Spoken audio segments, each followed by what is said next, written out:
Numero dos. All right, welcome back to another Get Rek'd episode. We don't have any energy drinks today because it's A little late the evening. to be having energy drinks. Yes, but we're sorry for delayed uploads, and life just keeps happening. We're in the middle of moving to a different state, and a lot of things just keep coming up. So please be patient with us, and we're doing our best. So You got no energy. Maybe you need an energy drink. You're also very tall right now. oh yeah, I should lower my chair. I normally do that already. See, now we're like the same height. Yeah, there we go. There we go. Now I'm not like, hello. So we are starting off on day 64. If you're following along, we're doing the 365 Love Dare Challenge. So that's the first day of this week. And it is about love is not rude. Looking at Proverbs 27:14, which says, if one blesses his neighbor with a loud voice early in the morning, it will be counted as a curse to him. So something that I'd written down for this day was, understanding what being rude actually looks like, because I think I had a different perspective of what rude was in my head. And it's kind of been a good thing. We've had to do this week several times, actually. This is our second time filming this. And I think it was certainly God's purpose for it to be that way, because it didn't really hit home what the messages were the first couple times reading through it. And so while it was frustrating having to go back through and having to film this again, it is worth it being able to understand what the message actually is that we personally are supposed to be getting from this. And so for me, there were things that I was doing that ultimately were rude towards Lars that I didn't perceive as rude. But when I put him in a different context, like if I acted like that at work or, just in a different social setting, I would have thought I was being rude. And so it's interesting that, sometimes our worst behavior is with the people that we love the most. And I don't know if it's kind of we take them for granted or we just expect that you're going to love me anyways, so I can kind of let some of that out. But Maybe some of it's just letting your guard down a little bit, right? Like your walls aren't up. You're not trying to be, when you're with people that you care about and that care about you, sometimes you can, maybe your walls come down a little too much or whatever, and you sort of forget to keep that disciplined control over certain things, and so some of the nastier parts are able to come through. And I'm not saying you, but just so you all know, I just mean in general. yeah. And this week we got a little wrecked, which is sort of the point, right? And we've been talking about how so many, week after week, there's a lot of things where we've done, we do pretty well, right? But then this week, this is probably our fourth time total of reading through this week, just, in the whole processes of us doing not just the videos, but because we started this before we ever started doing the videos. So now we're going back in order to do many of these videos and stuff like that. And,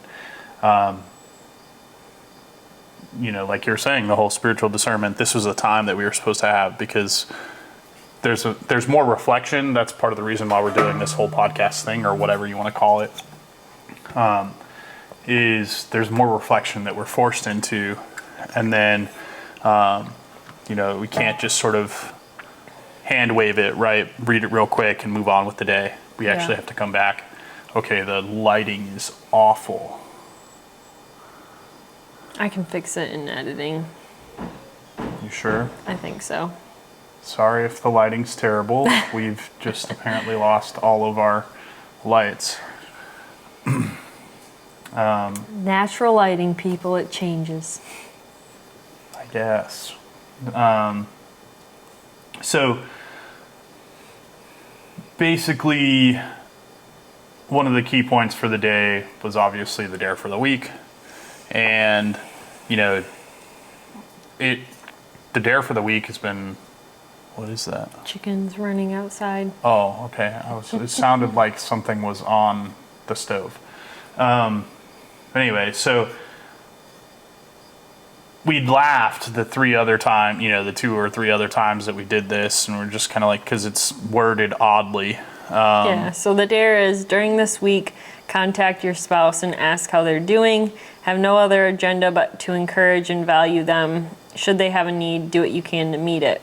And I feel like the first couple times we read through this, I really focused on the first sentence, during this week, contact your spouse and ask how they're doing. And I just thought it was kind of funny the way it was worded, contact your spouse. In my brain, I'm like, well, I contact Lars all throughout the day, But really, it's the next 2 lines that actually mean something.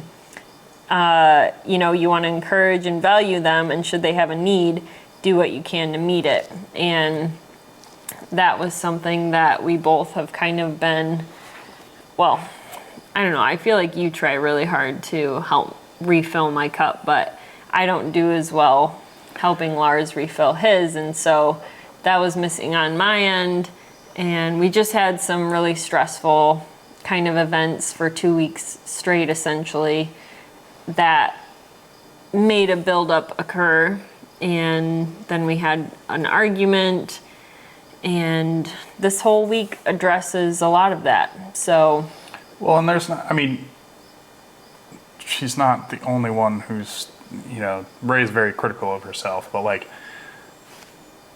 I have to be very careful too. I may ask you, how you're doing or try to help. I may do things differently. I don't think you don't try to help me or you don't care. We just ask in different ways, and we have to get better at understanding how to ask one another and how to sort of have that, because that's where some of my problems occur, right?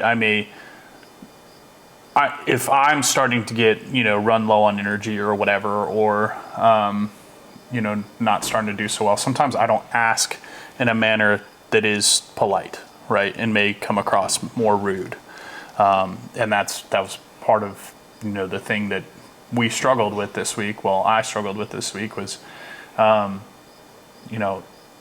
would ask, or like, hey, what do you need? What can I do? But it's not the manner in which the verse, right? The proverb, right? Like, if you yell at somebody at the very beginning of the day and you tell them, I hope everything goes well for you, it can still sound like a curse, right?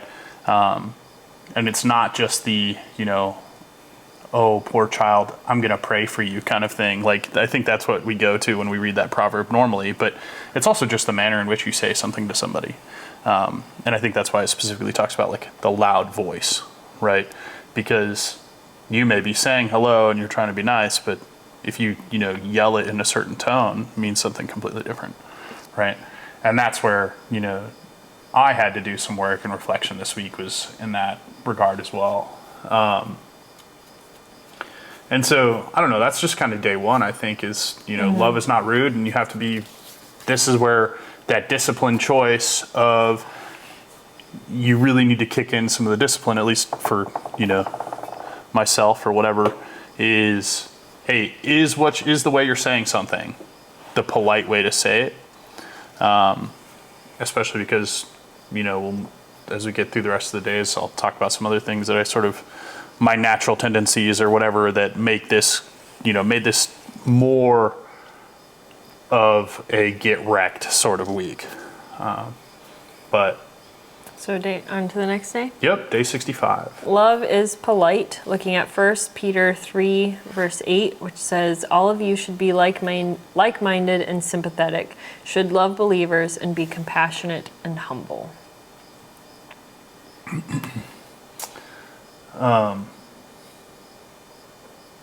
The other thing, do you mind pulling up Leviticus 19:32? Because that's sort of the homework it tells us to do for day 65.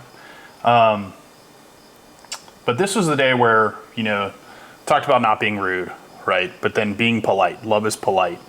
And I am used to a mode of communication that is very curt, short, and intended to get across as much information as quickly as possible so that you can continue, to act on a given situation, right? And I know that that's one of the things that really sort of hurts your feelings if I get into that mode, right? Yeah. And I don't even notice sometimes. It can be something as simple as like I'm trying to make dinner or do something for, my lunch or something like that, and I need something. And I'm in the middle of like trying to balance, while I'm holding something up, trying to put it away, trying not to make a mess, doing all these things.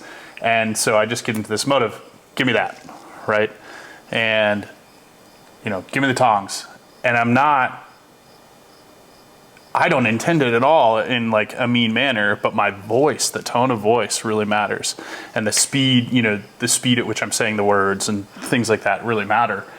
And that gruff sort of mode of conversation is hurtful to you.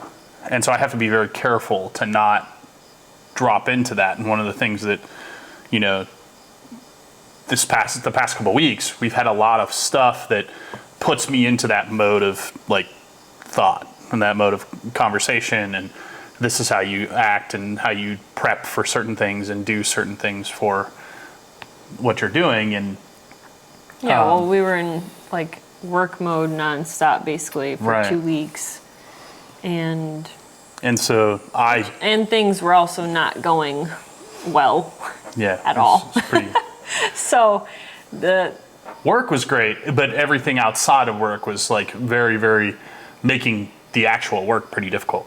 Yeah. And so we'd be doing work and it'd be great, and but then the moment it was over and we had to go back to the Airbnb that we were in and all of that, like that was just total chaos. And yeah. Just stressful. Trying to get to the next day, right? Mm-hmm. But because of that, I know I took some of that attitude a little more than, or I sort of slipped into work mode probably more than you're used to. Well, and, I was stressed, and when I get stressed, I get very short, kind of negative mindset, and that's not fun to be around, So we were dealing with that. And so that's something that I really need to work on when I'm stressed, is controlling that a little bit better. And, I don't know, maybe I need to find some different outlets. But that really was kind of a unique time, though, because our whole day was taken up. And so there was no time to even find another outlet to try and, so we have to give ourselves a little bit of grace with this situation. But it did point out some of the realities, though. That's not the only time that I get short with you or impatient and those sorts of things. So there's this line here. It says, the practice, it's talking about the practice of politeness. And it says, I value you enough to exercise self-control around you. I want to be a person who's a pleasure to be with. And so there's this kind of balance that I feel like we need to find, like me personally, of not bottling things up, because that's kind of my instinct, is to just, not talk about it. Something happens and shortly after I'm like, whatever, I'm over it. I don't want to talk about it. So not bottling things up, but also having some self-control of not letting it affect me. Like I need to figure out how to talk about it, but not let it control my behavior. You know what I mean? Yeah, I think it's one of those like, you don't want to talk about it or complain, but it's pretty clear that like you're not your normal self either, right? Yeah. And that's yeah, I'm not good at faking anything. And so that's where like I have to, and then I'm trying to work around that. And then, when I make, and it sucks because we're both dealing with all, our different forms of stress for different reasons, right? Yeah. And you do so much when we do these sorts of work trips and stuff. Like Ray is a rock star because we almost always have to stay in a place that doesn't work very well for somebody who's paralyzed and in a wheelchair, and doesn't work very well with dogs, and we have to take our dogs with us because can't really. They're complicated. They're complicated, and it's not fair to them or to whoever would be watching them to, have somebody else do that. And so there's just all this, they do 5 to 6 miles of walking a day, right? And so you're doing that on top of, 12 hours of work, and then you're doing that, and then it's a lot. And then you're helping me because maybe I'm trapped in one part of the house because it's the only part of the house that my wheelchair can actually get to, on my own or whatever. And so there's just so many things, or the house, I can't reach anything in the house, for example, a lot of stuff like that. And so she's a rock star, she's doing all this stuff, and I'm trying to be helpful. But then I'm like, well, right now, in order to be helpful, I need to ask for that. And it becomes difficult because, we're trying to work around each other, but not actually solving any of the problems.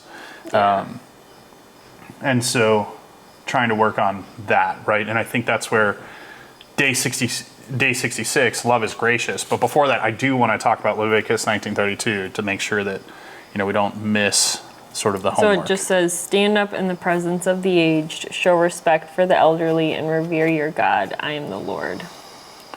So, this is that's the sort of boilerplate, polite standard, right?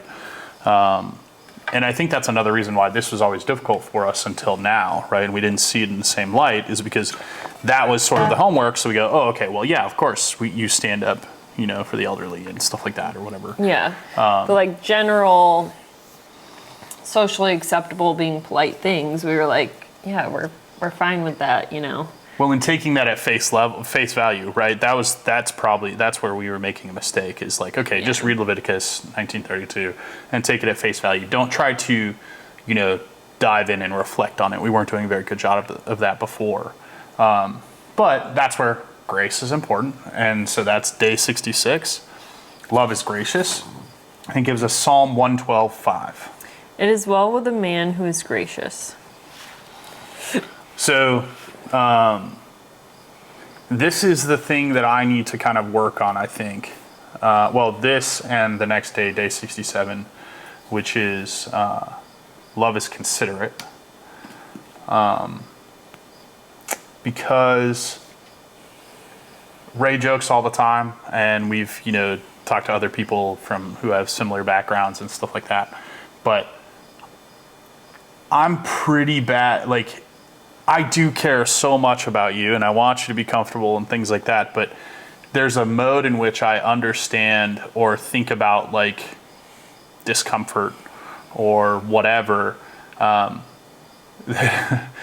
comes across very not considerate or gracious, in that, the whole suffer in silence, false motivation, still motivation, and so when you're struggling, or we're both struggling, my natural tendency is to sort of have that false motivation, keep moving forward, really make up my attitude, right? And that's difficult for you because you're can you just acknowledge that we're sucking right now? And that's so different than the things, the culture and community that I grew up with my whole life, right? Not just, with my old job, but my dad, right? And, things like that. So there's a really funny story that maybe we can tell sometime about my brother.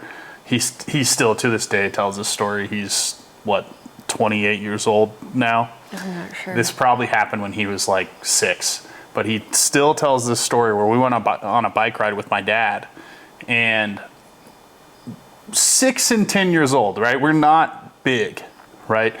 And we went on like a 13-mile bike ride through the mountains. It was, well, not through the mountains. We started at the top of a mountain, came down the mountain. Still hard for little kids, right? And my brother remembers my dad looking at him near like mile 10 or something. And my brother was like, I'm thirsty. And we didn't have any water. And my dad goes, swallow your spit.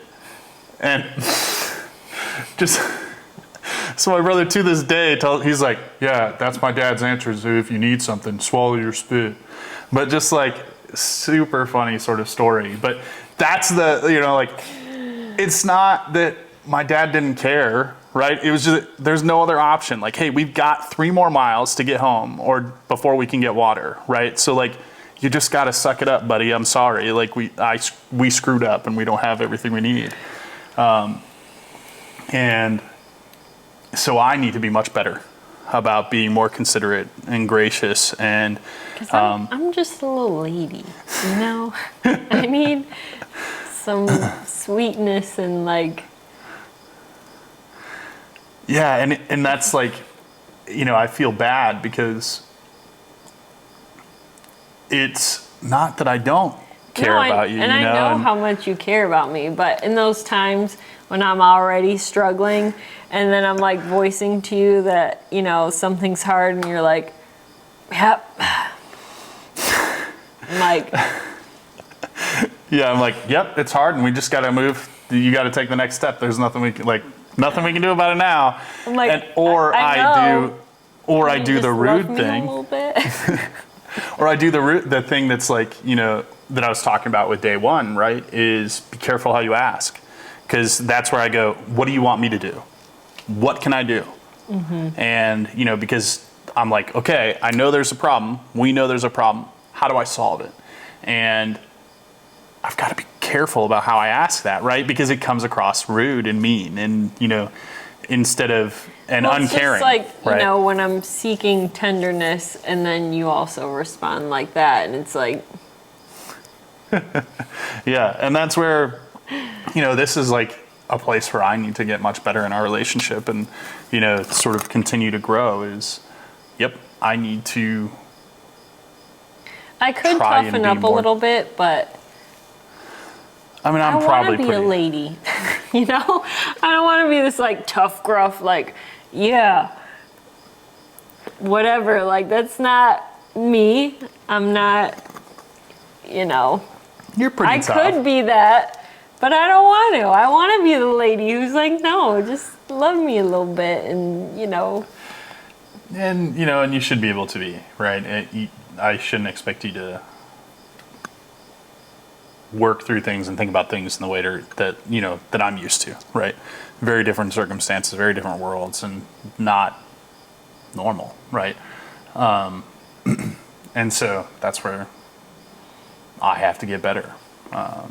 And that's the whole, so one of the big points for day 66 is it says, there's 2 reasons people are rude: ignorance and selfishness. And I think it's a little bit of both for my issue, right? Like,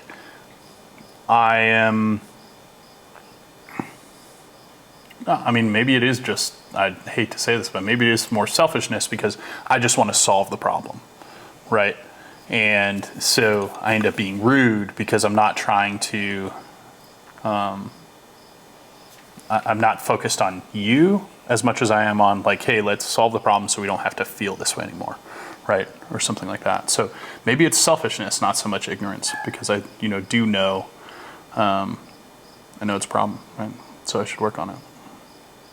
But the only thing I really wrote down for this day was, it was kind of funny because it says love is gracious, but it didn't actually talk about being gracious at all throughout the thing, or, what being gracious is. So I just wrote down some things. It's being kind, courteous, merciful, compassionate, pleasing, and kind of, I don't know why I wrote acceptable. These were actual definitions from the internet, so that must have been in there, but in case you're wondering what being gracious looks like. You got all the noises. You've got one dog who's crying. You've got one dog who's snoring. Chickens. So. Running outside. Don't know if you can hear any of those extra things, but they are happening. As usual, classic our home. Shall we move on to 67? Yeah, so love is considerate, and it gives us 1 Corinthians 10:24, and I know I've kind of been talking about it, so I guess I kind of gave my part of this already, with the exception of did want to talk about the silver rule, maybe, but you had, okay, she's going to give me grief, because You did this last since we already time. did this last time with the first time we studied this, but Ray did a little bit of marking in the book.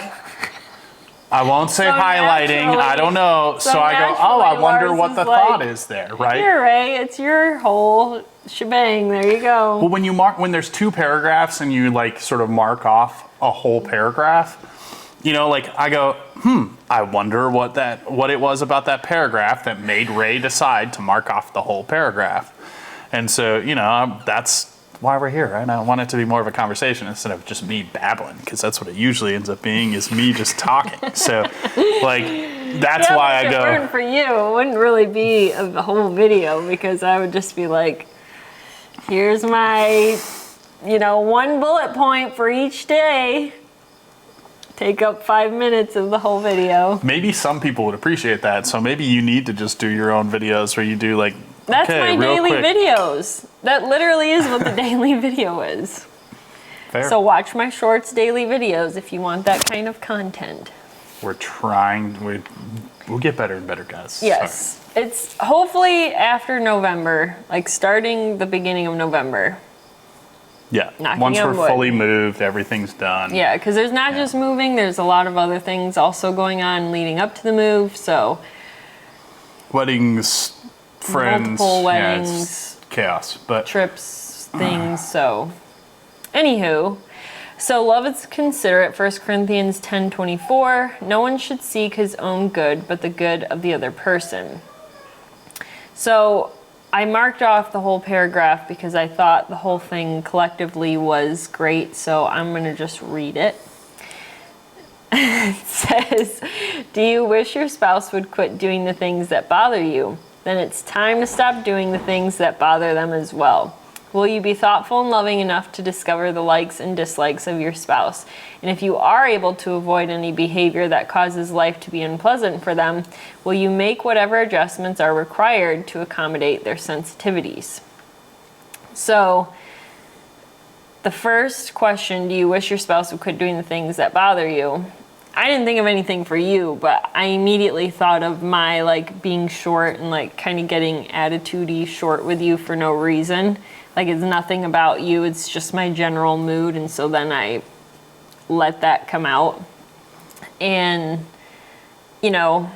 one, that is zero fun to be around. It's rude. It makes you feel like crap because it makes you think that it's you that's the problem, when really it's just genuinely my personal attitude for whatever reason. And, so this whole thing made me be like, well, that's something that I really need to change, which I don't really know how to change it though, because I'm not good at faking being excited or happy if I'm not. So I've got to figure out how to just... Well, so one of the things we work through, I think it's not so much, I don't think you need to fake it, right? Because as much as I say false motivation is still motivation, and so that seems like a faking thing, I think it's more that you find something that is right. You find something that is okay, right? Yeah. And you sort of turn it on its head. It's what we sort of talked about with, while we were, on that business trip, is hey, yes, there's a ton of stuff that's really stressful right now. There's a ton of stuff that's not going right. But man, think about all the stuff that is right. Yeah, and just how blessed we were to be there in general. Yeah, I mean, that we were able to do what we did, that, Maybe we I figured should things out. try the whole writing down 3 things that you're grateful for, or even just something simple like that to get me reflecting. Because it's never even anything major happens. I mean, I feel like some people would perceive it as wow, that all really sucked. And it was difficult, but like, my wheelchair tire exploded. We didn't have an extra one. There was no way to get into the house except through up a ton of steps. So I had to end up getting out of my chair into the ground, crawl myself, up the stairs, different things like that. It wasn't there fun. was more things, but not appropriate to mention on here. So, but I really feel like because of our life, though, thankfully, things like that don't seem that big of a deal. You know what I mean? Like, I don't know. I forgot where I was going with this. Well, just like ways you can sort of work on it, right? Or, ways you Right. can find, sort of recalibrate, right? Yeah. So maybe... Or just change my perspective, Yeah, so maybe when you're like feeling like you're frustrated or whatever, take a moment to think of 3 good things or whatever. Mm-hmm. That's a really classic sort of, you hear that in every friggin' motivational speech or whatever, but I think it could work, right? Because I do think that it's real easy to latch onto the things that suck. You pointing out to me, though, that I was being negative and you did it in a really gentle way was what I needed, There's times where just being blunt and saying like, hey, you're being kind of rude right now, or you're being really negative.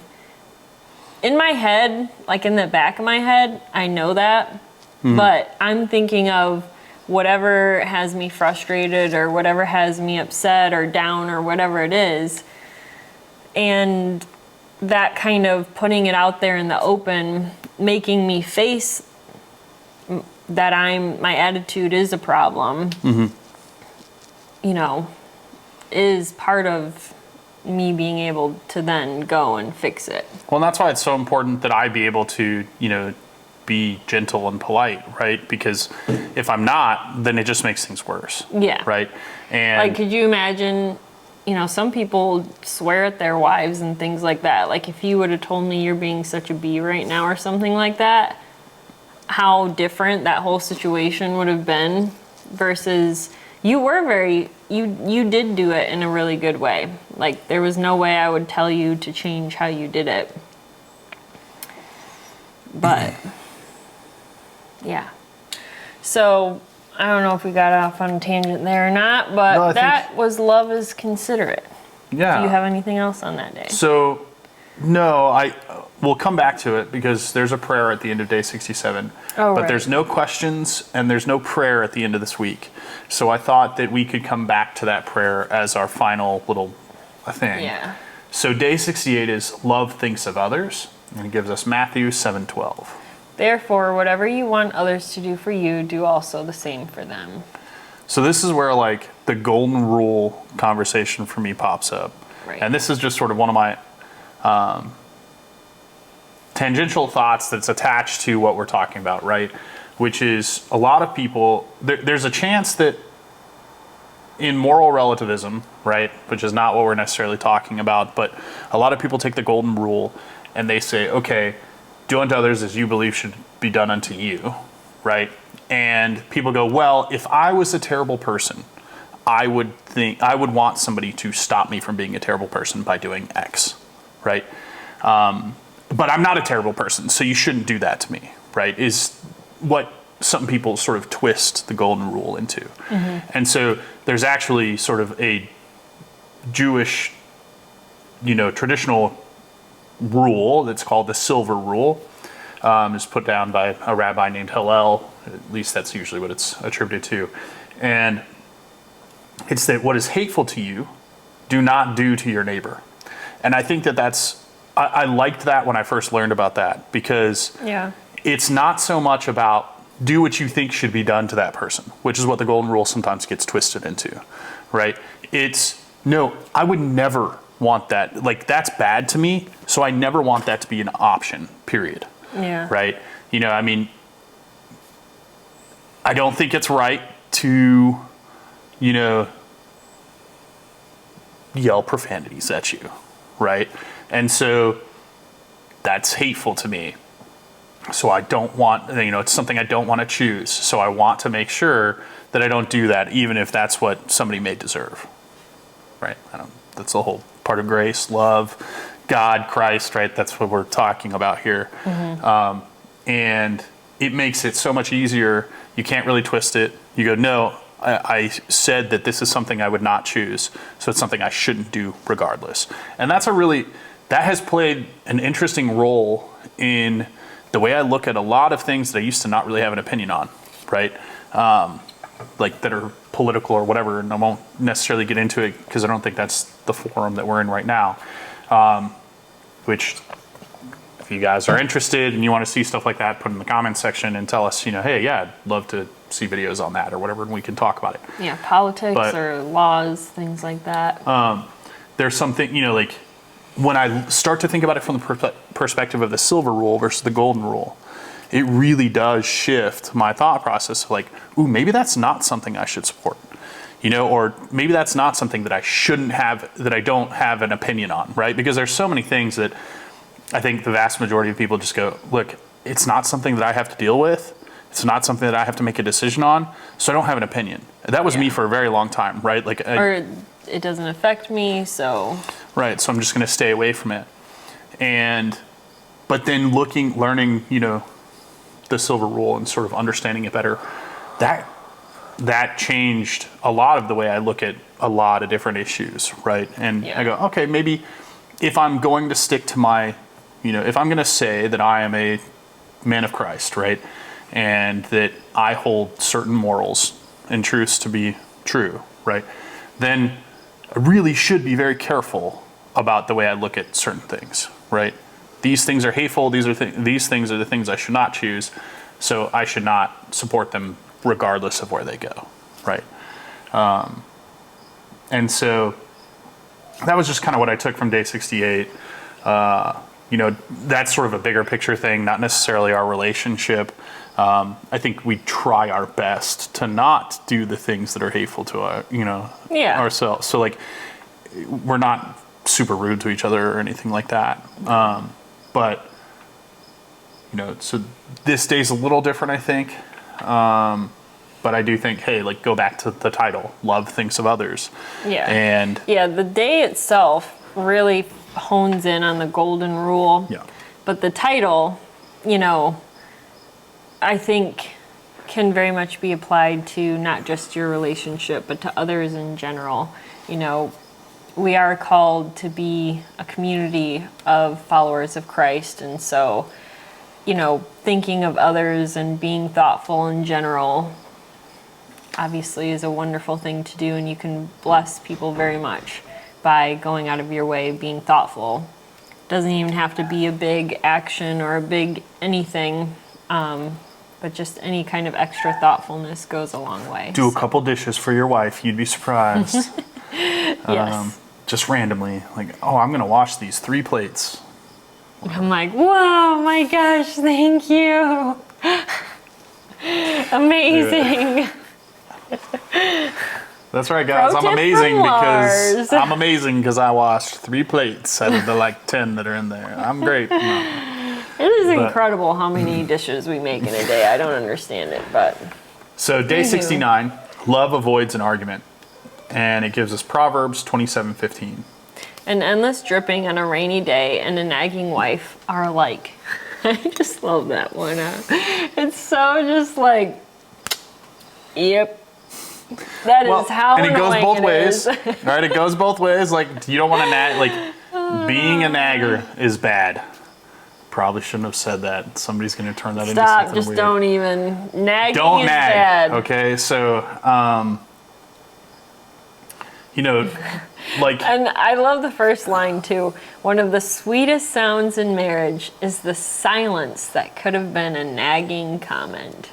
It's true though, and that applies to jokes also, right? Or there are times where this is something that I do also, right? That I thought of here, right? Which is there are things that Ray does that I think are cute. But if I bring them up to others, it's it's a little embarrassing to you, I think. Is that a fair word to say? And it sounds awful. But I don't think it's awful. I think it's just a funny thing, and I want other people to laugh at how cute she is. But because it upsets her and embarrasses her, right? It's more nagging than it is, what I intend it to be. And so I have to be like, that's something where I have to, I pay attention to or try to do better, right? Which is let's do I not nag do that you or about whatever. things? When I was thinking of this, I'm like, I don't know what I nag Lars about. Except for like texting people back or like calling to make appointments. Those are like the only things I feel like I bug you about, but who knows, No, if you nag me, it's because I'm being a procrastinator or I'm, not acting in a manner that I should. So like as much as it may feel like nagging sometimes, but it's just me being a baby. I don't think you're a very big nagger or anything like that. I think. Yeah, I think one of my biggest issues is like the whole once I'm in a mood, that's Maybe my that's problem. maybe that like could be considered nagging to some people or whatever, like when you're in a mode and you're just kind of negative and everything's like, hey, like, and you're just, every interaction is sort of just a net negative interaction, so to speak, or whatever, like, ooh, nothing really went wrong there, but it didn't feel good, right? And that just happens over and over again. Maybe you could call that nagging, but I don't like. I feel like nagging is like pestering you to do something or complaining that you didn't do something I wanted you to do, or you know what I mean? Well, like it's a character. You're saying something is wrong with your character or behavior or. Well, and I think the difference, like, you also know about me though, which makes nagging, counterproductive, which is like, I am most productive when it's all on me to do it. Yeah. Like when I am most productive, it's this really, really bad, like, habit of mine, right? But if when I'm working on my own motivation, game on. Mm-hmm. But when somebody else is telling me, hey, you need to go do this, like, it's such a childish thing, but my brain just goes, well, I wanted to do that, but now you just told me to do it. And so now I'm frustrated because I was going to do it anyway, and I don't want you to think that I did it because you told me to do it. It's so stupid and childish. It is very childish. But I do feel like I've learned to, like, I know that that's a thing, so I don't. Well, and the thing, like, I just have this thing where if I say I'm going to do something, I'm going to do it, right? Like, my word matters a whole lot to me, or like, and I really do intend to do so. It may not happen because, the world, right? And God takes us down a different path, but like, which has happened. I am very against. I don't want to say anything unless I know for a fact I'm going to do it, like, or that that's my goal. What? Sigurd's face right now, sleeping. His teeth are like hanging out all funny. Sorry. And so when somebody then jumps in and goes like, hey, have you been doing this? I'm like, why? It's this really stupid thing where I go, yeah, of course I've been doing it because that's what I said I was doing, right? Yeah. Or whatever, and so it's just it's a bad habit or whatever. And so that about me and you're like, you know what? If Lars said he's going to do it, he's going to do it, and there are times though that like you do help me remember because I'll forget something, but crap, yeah, I was supposed to make that phone call. Thanks, or whatever. But you don't nag. So I did like the questions from today because it helps you just put into perspective. Mm-hmm. It says, what words of correction have you tended to repeat to your spouse? How effective was it in helping them correct a certain behavior? And I think that very much tells you if you've had to say those things a million times over, obviously the method or approach is not working, so. Yeah, and I think that's where like our argument, that we had this week was from something like that, right? Yeah. Just something that you feel like, because it hasn't gone right, like 3 or 4 times in a row, right? Something happens every time, and we're just learning. We're trying to figure something, and we're trying to figure out the smoker. I got a new smoker. It's total chaos, and we always do something wrong. And Ray always tends to feel like it's her fault because there are certain things I can't do on my own, and I have to rely on her. And then, it turns out being something that she did because I can't do it, and then she feels bad about it. And that kind of comes across as nagging in a lot of ways, right? And it's not. And so again, I have to figure out a better way to sort of communicate that, because to me, I'm just trying to give like, hey, this is the, like, next time let's do this.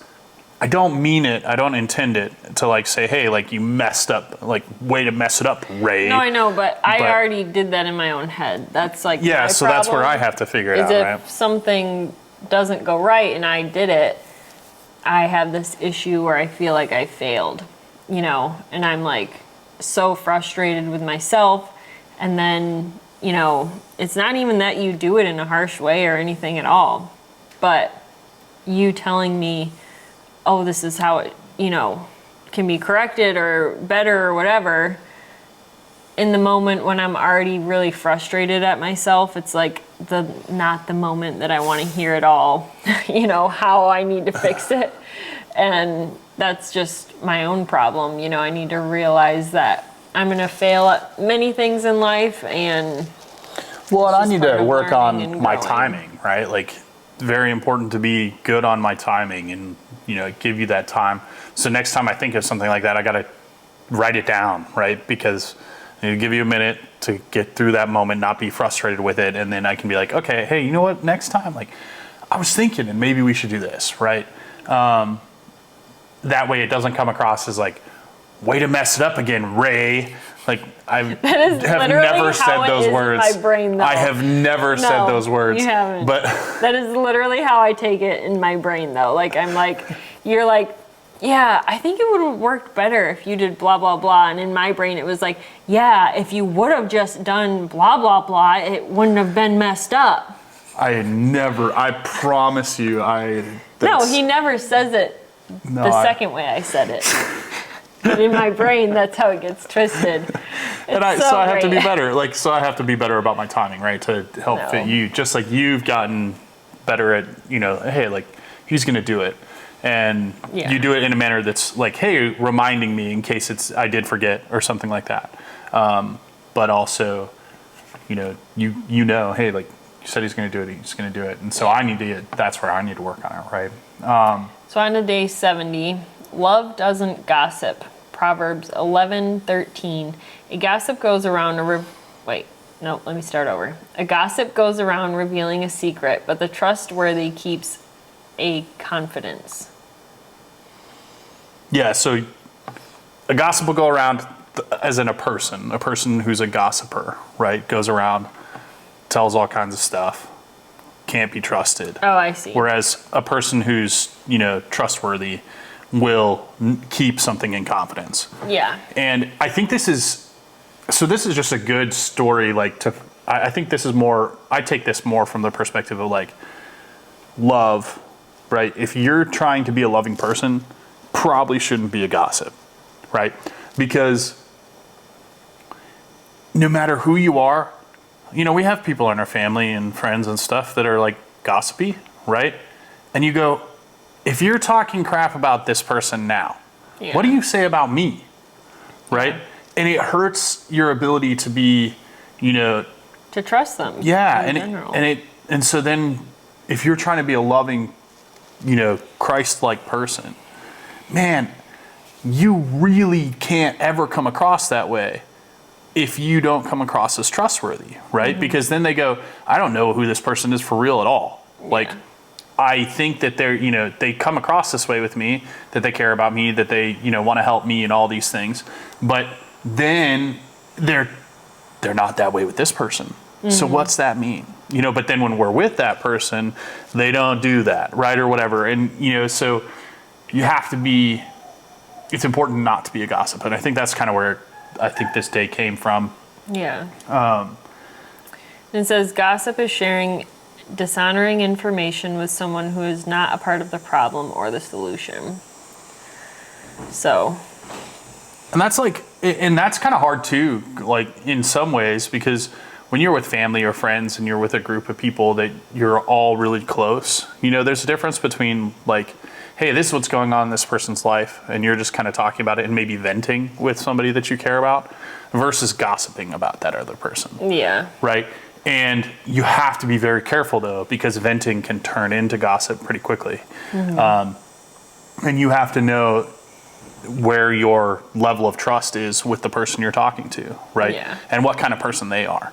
Because, there are conversations that you can have with one person that you could not have with somebody else, because it would be turned into gossip instead of, no, this is just a loving venting conversation trying to figure out how to solve a problem or work on, Yeah. That's the whole thing that you just said, right? Which is, if it's not somebody who can help with the problem or help you find the solution, it's gossip. And that's a really good thing. That just sort of clicked to me thinking about the people that we can talk to, right? And how that works. Yeah. I don't have anything else for this day. Shall I go back to 67 and read the prayer? Will you read Proverbs 17:9? I don't know why I have that marked down for day 70, but I do. Because it says down here. Oh, does it? Okay.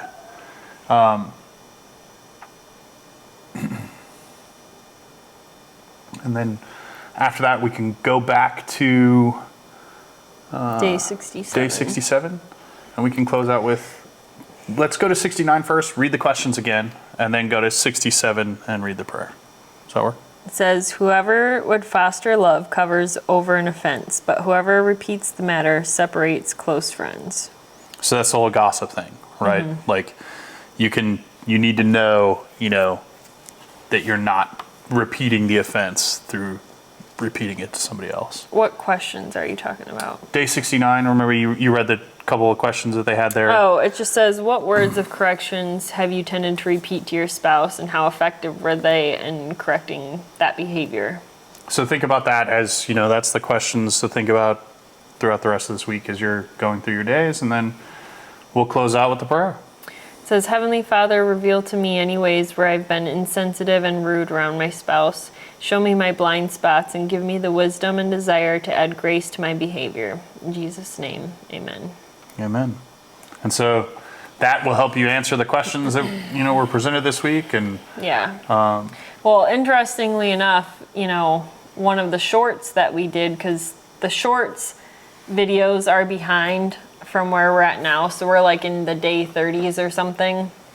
And one of them, I was praying for God to humble me and to show me areas where I need to improve.